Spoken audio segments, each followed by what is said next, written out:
Singular man in custody here, it's hard to imagine that Manson once had aspirations as a singer-songwriter in Hollywood, even going so far as to record some of his music. Look at your game, girl. But that music may have indirectly led to the mayhem which followed.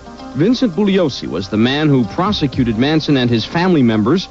In his best-selling work on the events of 1969, Bugliosi theorized that Manson's anger came as a result of the rejection of his music by Doris Day's son, record producer Terry Melcher. Melcher once lived at the house where Tate and the others were murdered. It's a theory Manson rejects. Terry Melcher came to me. I didn't come to Terry Melcher. He come to me with money in his hand. He offered me. I didn't ask him. I wasn't knocking someone's door down. I was running from that. When I got out, I was in that. I was already through that. I had that. I had the studio.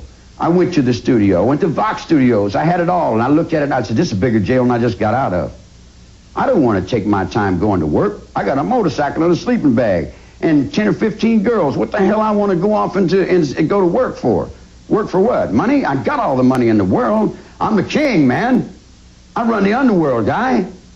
I decide who does what and where they do it at. When am I going to run around and act like I'm some teeny bopper somewhere for somebody else's money? I make the money, man. I roll the nickels. The game is mine. I deal the cards. Sad, sad game. So it's about it. How you want? How do you on your heart? Yeah, that's what I sing. I sing, just however I feel. But Manson's biggest legacy was not his music. It was the fear which gripped Hollywood following the killings.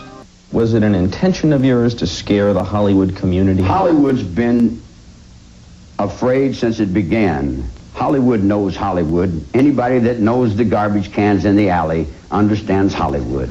Look out, helpless careful. Finally, after 2 decades, Charles Manson remains an enigma. Outlaw, cult leader, convicted murderer. He is the man who most terrorized Hollywood. People look at you today, 20 years later, and they still have no idea what you're about. Tell me in a sentence who you are.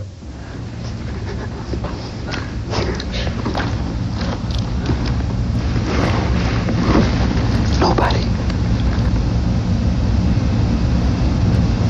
I'm nobody. I'm a tramp, a bum, a hobo. I'm a boxcar and a jug of wine. And a straight razor if you get too close to me. Charles